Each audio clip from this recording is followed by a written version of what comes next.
destaque no Panorama CBN. Presidente do STF avança no projeto do Código de Conduta. Carmen Lúcia será relatora.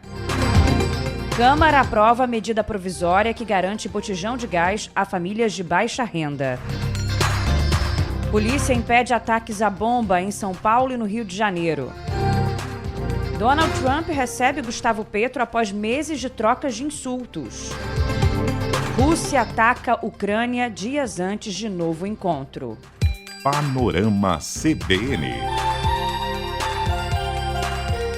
Oi, tudo bem? Eu sou Bianca Santos e esse é o Panorama CBN da manhã de terça-feira, 3 de fevereiro de 2026. Eu te conto em menos de meia hora o que de mais importante acontece no Brasil e no mundo.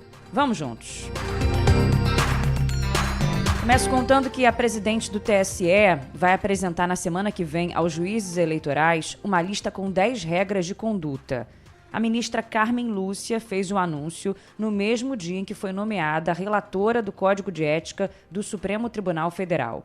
Ela defendeu a adoção de regras rigorosas para assegurar um comportamento legítimo, confiável e transparente de juízas e juízes eleitorais. E destacou que a publicidade dos atos judiciais e administrativos é uma exigência republicana e condição para preservar a confiança da sociedade nas instituições. As recomendações incluem a obrigatoriedade da divulgação das agendas de audiências com advogados, candidatas e candidatos, partidos políticos ou interessados, independentemente de os encontros ocorrerem dentro ou fora do ambiente institucional. As orientações vedam expressamente o comparecimento de magistradas e magistrados a eventos públicos ou privados em que, durante o ano eleitoral, haja confraternização com candidatas ou candidatos, representantes de campanha ou interessados diretos no pleito. Os juízes eleitorais estão proibidos de manifestar as escolhas políticas pessoais nas redes sociais e também não podem aceitar ofertas, presentes ou favores que possam colocar em dúvida a independência deles. A ministra Carmen Lúcia anunciou as novas diretrizes éticas na abertura do ano judiciário no TSE. O mistério é incompatível com a República. A proteção aos direitos constitucionais, à privacidade, à intimidade das pessoas não afasta nem diminui a exigência de igualmente se assegurar a transparência da atuação de magistradas e magistrados e de servidoras e servidores públicos. Não há democracia sem poder judiciário independente e imparcial, mas a democracia também impõe ética, transparência e eficiência no atuar do poder, sempre estritamente nos termos da legislação vigente. Carmen Lúcia também será relatora do Código de Conduta e Ética do Supremo Tribunal Federal. O anúncio foi feito pelo presidente da Corte, Edson Fachin, na abertura do ano judiciário.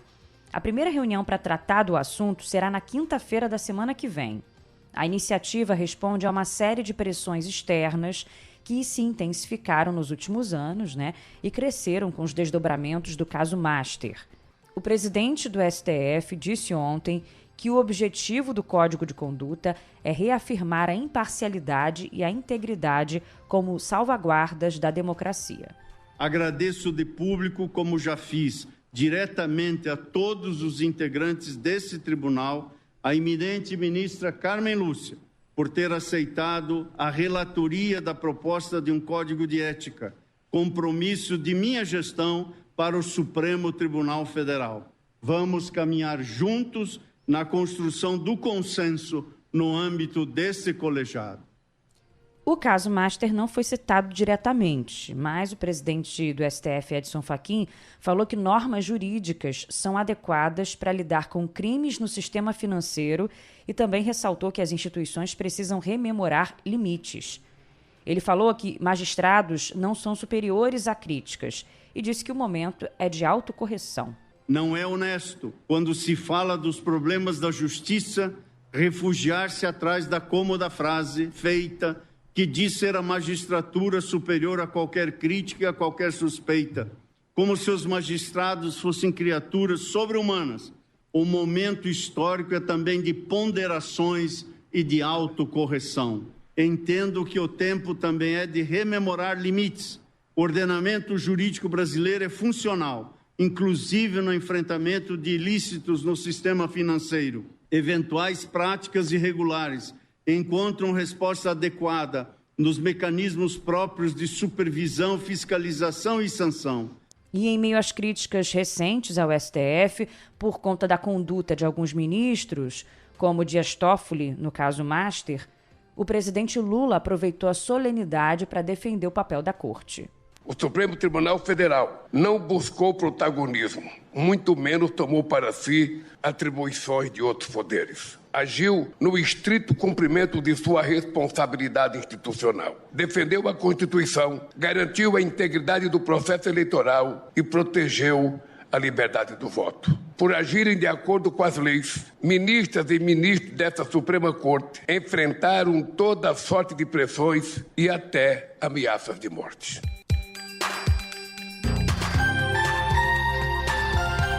Ontem também teve a abertura dos trabalhos no Congresso, né? A gente falou sobre isso no Panorama da manhã e da noite. E hoje eu atualizo com a informação de que a Câmara já aprovou no primeiro dia de trabalho a medida provisória que garante botijão de gás gratuito para famílias de baixa renda.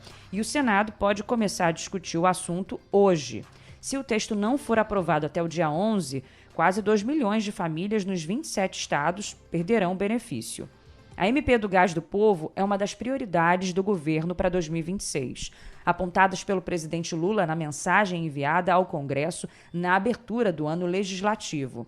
O presidente também citou o fim da escala 6x1, a regulação do trabalho por aplicativos, o acordo Mercosul-União Europeia, a PEC da Segurança Pública, o projeto antifacção e o Pacto Nacional contra o Feminicídio. Bom, o presidente da Câmara, Hugo Mota, avisou que o Tratado Mercosul-União Europeia e a escala 6x1 só serão discutidos depois do Carnaval. Ele vai se reunir hoje com líderes partidários para decidir a pauta de votação, que será concentrada no primeiro semestre, por causa das eleições.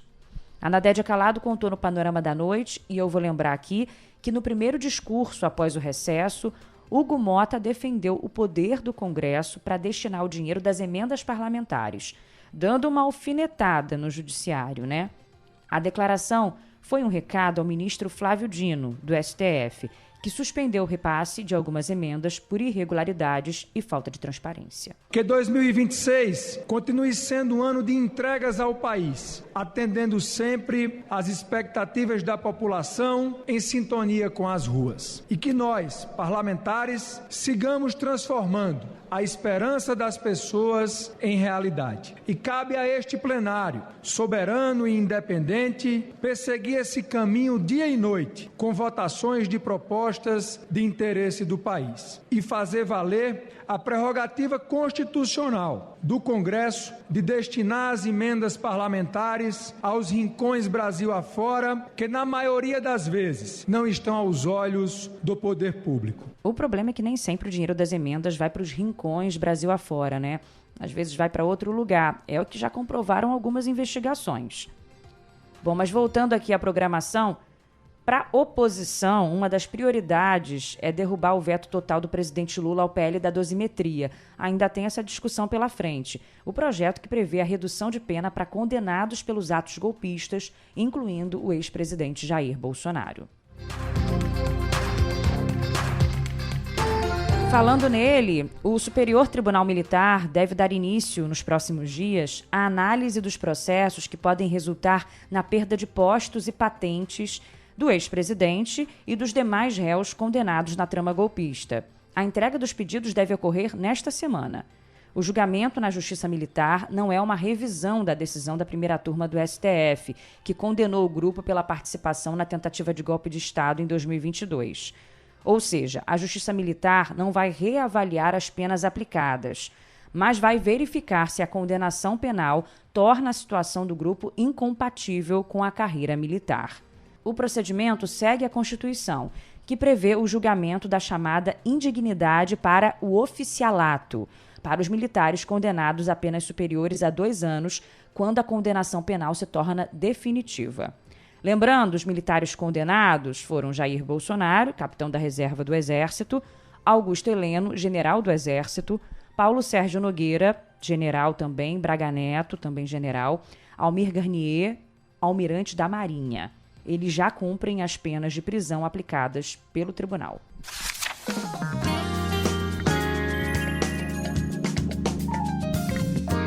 Economia em Destaque, para você saber que os gastos administrativos para manter a máquina pública funcionando somaram 72 bilhões de reais em 2025, atingindo o maior patamar em 9 anos. Os números são da Secretaria do Tesouro Nacional e foram corrigidos pela inflação para permitir uma comparação. Os dados mostram que as despesas com o funcionamento da máquina pública ficaram acima de 70 bilhões por ano nas gestões da petista Dilma Rousseff entre 2011 e meados de 2016, quando ela sofreu o impeachment. Essas despesas foram menores nos governos Michel Temer e Jair Bolsonaro e voltaram a ganhar força no terceiro mandato do presidente Lula a partir de 2023. Entre as despesas administrativas estão água, energia elétrica, telefone, serviços de limpeza, vigilância, combustíveis, tecnologia da informação, aluguel de imóveis e veículos e diárias e passagens. Ainda dentro do noticiário da economia, eu te conto que as ações da Fictor Alimentos caíram 40% na Bolsa de Valores após a holding entrar com pedido de recuperação judicial. O mercado reagiu com forte ceticismo ao fato de a companhia ter sido formalmente excluída do pedido de recuperação do grupo Fictor. Em novembro, o Fictor apresentou a proposta de compra do Banco Master um dia antes da liquidação da instituição pelo Banco Central. A empresa faria um aporte de 3 bilhões de reais em parceria com investidores árabes não especificados. O anúncio foi divulgado horas antes da prisão preventiva do banqueiro Daniel Vorcaro, no âmbito daquela operação Compliance Zero. O pedido de recuperação judicial foi feito ontem no Tribunal de Justiça de São Paulo para 2 empresas do grupo, a Fictor Holding e a Fictor Invest. Na prática, o grupo está pedindo à Justiça mais prazo para reorganizar dívidas com credores, suspender cobranças e tentar se manter em atividade, para evitar a falência. Em nota, a Fictor informou que tem uma dívida de 4 bilhões e 200 milhões de reais e que solicitou a suspensão de execuções e bloqueios por um período inicial de 6 meses. O grupo também disse que o pedido de recuperação é consequência de uma crise de liquidez, quando a instituição não tem condições para honrar compromissos. Sobre isso, o economista Walter Moraes, que coordena o curso de Ciências Contábeis do IBMEC, acha que ainda é cedo para avaliar o impacto da decisão do grupo. O pedido foi feito em nome do grupo Fictor, que envolve várias áreas de atuação. Apesar da indicação de ser apenas 2 empresas, as demais iriam continuar com as atividades normais. Mas somente após a apreciação do juiz da Vara de São Paulo, que está responsável pela recuperação judicial do Grupo Fictor, poderá ter um entendimento melhor nesse momento. A lista de credores incluídos no pedido de recuperação judicial da Fictor envolve uma extensa gama de investidores, empresas que operam no mercado financeiro também, ex-sócios e empresas esportivas que fecharam contratos de publicidade com a firma, como o Palmeiras. Aliás, ontem mesmo o Palmeiras anunciou a rescisão do contrato de patrocínio com a Fictor. O clube alegou atraso no pagamento de 2 milhões e 600 mil reais para justificar o rompimento. A American Express Brasil é a empresa com maior volume de recursos a receber entre os credores, segundo o documento protocolado no Tribunal de Justiça de São Paulo. A gigante de pagamentos tem um saldo que supera os 893 milhões de reais, ou quase 1/4 da dívida de 4 bilhões.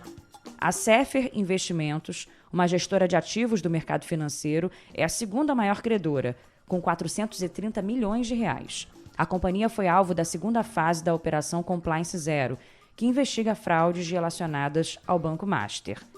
Em seguida, aparecem credores pessoa física, como o empresário e ex-sócio da Fictor, Luiz Felipe Gomes Rubini, com 34 milhões aproximadamente. E ainda o psiquiatra e escritor Augusto Jorge Cury, com 31 milhões e meio de reais. Agora vamos dar uma pausa no noticiário para trazer um recado do patrocinador desse podcast. Há mais de 37 anos, o Banco BV constrói histórias de crédito e relacionamento. Líder no financiamento de veículos usados, o BV também se destaca como especialista no banco de atacado, com atuação relevante em produtos de investimento, tesouraria e soluções de mercado de capitais.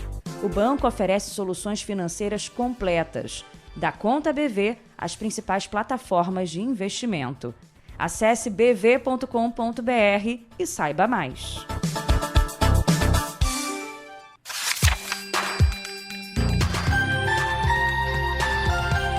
De volta ao noticiário para te contar que a Polícia Civil de São Paulo prendeu suspeitos de planejarem ataques à bomba na Avenida Paulista e na Assembleia Legislativa do Rio de Janeiro.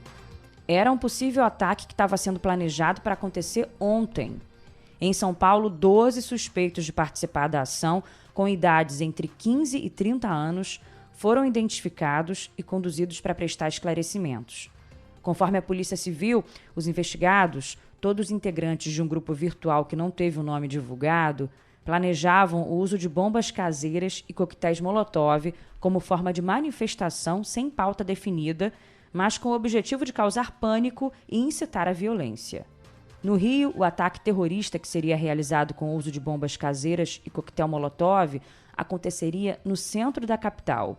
A ação seria uma manifestação antidemocrática em frente à Alerj. 3 suspeitos foram detidos e as investigações apontam relação direta entre os identificados no Rio e em São Paulo. A Secretaria da Segurança Pública de São Paulo afirma que as investigações apontaram que o grupo monitorado integra uma rede de alcance nacional com mais de 7.000 participantes para discussões de ações violentas em diferentes regiões do país. Em Santa Catarina, uma mulher ficou com uma faca presa no olho após escapar de uma tentativa de feminicídio.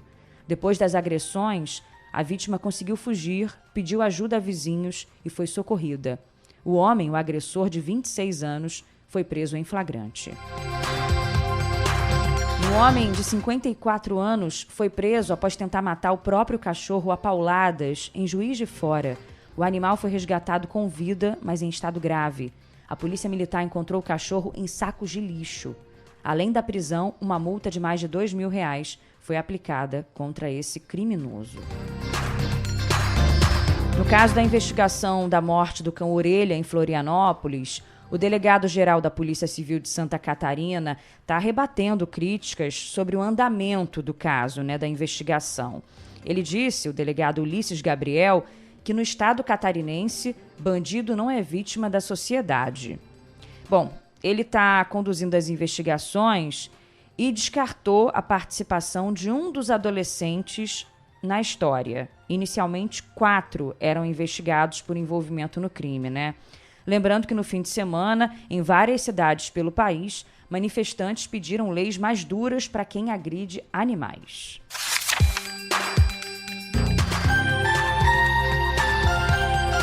Uma passadinha aqui em informações importantes referentes à educação. O resultado da primeira chamada do programa Universidade para Todos do primeiro semestre desse ano será divulgado hoje. Os candidatos poderão conferir a relação dos pré-aprovados no site do programa acessounico.mec.gov.br/ProUni. A edição do primeiro semestre vai ofertar mais de 590 mil bolsas, sendo 274 mil integrais e 319 mil parciais. E começam hoje as inscrições para o Fundo de Financiamento Estudantil do primeiro semestre, o FIES. O Ministério da Educação informou que serão disponibilizadas mais de 67 mil vagas nesse início de ano. Para realizar o cadastro, é preciso entrar no site, também o mesmo site, só que em vez de /ProUni/FIES. Vou repetir tudo. acessounico.mec.gov.br/FIES. O resultado será divulgado no dia 19 de fevereiro.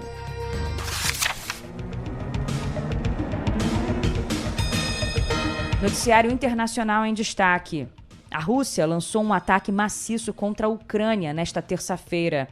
De acordo com o governo ucraniano, foram lançados cerca de 450 drones e 70 mísseis. O prefeito da capital ucraniana, Kiev, diz que 1.170 prédios residenciais na capital ficaram sem aquecimento após o ataque. O presidente ucraniano Volodymyr Zelensky disse que a Rússia está priorizando mais ataques em detrimento das negociações de paz. A ofensiva ocorre às vésperas de uma nova rodada de negociação que deve acontecer nesta quarta e nesta quinta. Ontem, o presidente dos Estados Unidos, Donald Trump, disse que pode ter boas notícias nas negociações de paz entre Rússia e Ucrânia, que tentam encerrar a guerra por meio de diálogos mediados por Washington. Mas, na prática, parece que não é isso que está acontecendo, né? O Irã disse que está disposto a encerrar o programa nuclear para reduzir as tensões com os Estados Unidos. Uma informação que foi confirmada pelo jornal americano The New York Times. Washington vem pressionando o Teherã para limitar ou abandonar o programa. A justificativa é de que o país estaria próximo de desenvolver uma bomba atômica. O governo iraniano nega as acusações e diz que a medida tem fins pacíficos, voltados à produção de energia. Autoridades do Irã e dos Estados Unidos devem se reunir na sexta-feira na Turquia para discutir o tema. O presidente iraniano confirmou as negociações e disse que as conversas devem ser justas. Hoje, os presidentes dos Estados Unidos, Donald Trump, e da Colômbia, Gustavo Petro, vão se reunir na Casa Branca depois de meses de trocas públicas de acusações, ameaças e insultos. Entre os principais temas do encontro estará o combate ao narcotráfico. A trégua entre ambos veio em janeiro, quando os dois conversaram por telefone. E ontem, Trump disse que o principal tema da reunião de hoje será o combate ao narcotráfico. A Secretaria de Segurança Interna dos Estados Unidos informou que agentes do ICE em Minneapolis passarão a usar câmeras corporais. O movimento ocorre após 2 mortes e protestos na cidade contra a política de imigração de Donald Trump. A secretaria disse que o programa será expandido para todo o país. E olha essa história aqui. Socorristas exaltaram os instintos de sobrevivência sobre-humanos de um adolescente depois que ele nadou por 4 horas em águas agitadas na costa da Austrália para buscar ajuda para a família. O menino de 13 anos nadou 4 quilômetros até a costa para buscar socorro depois que a mãe e 2 irmãos menores foram levados pelo mar quando praticavam caiaque e stand-up paddle perto de uma localidade turística na Austrália Ocidental. Socorristas disseram que o esforço do jovem salvou a família, que foi encontrada agarrada a uma prancha em mar aberto. Os inspetores consideraram que não há elogios suficientes para a atitude do rapaz, que a determinação e a coragem dele salvaram as vidas da mãe e dos irmãos. De arrepiar, hein?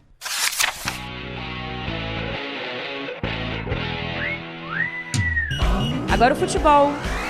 O Mirassol empatou em 1-1 com o Novo Horizontino na 6ª rodada do Campeonato Paulista. O jogo tinha sido interrompido por causa da tempestade e foi retomado ontem. Uma passadinha no Carioca, o Vasco empatou em 0-0 com o Madureira e o Volta Redonda venceu o Maricá por 2-1.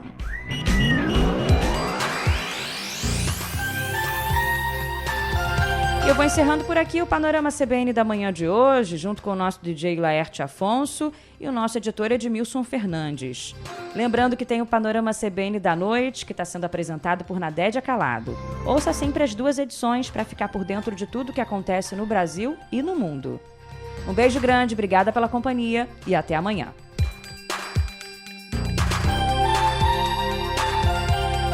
Panorama CBN. As principais notícias do dia em menos de meia hora.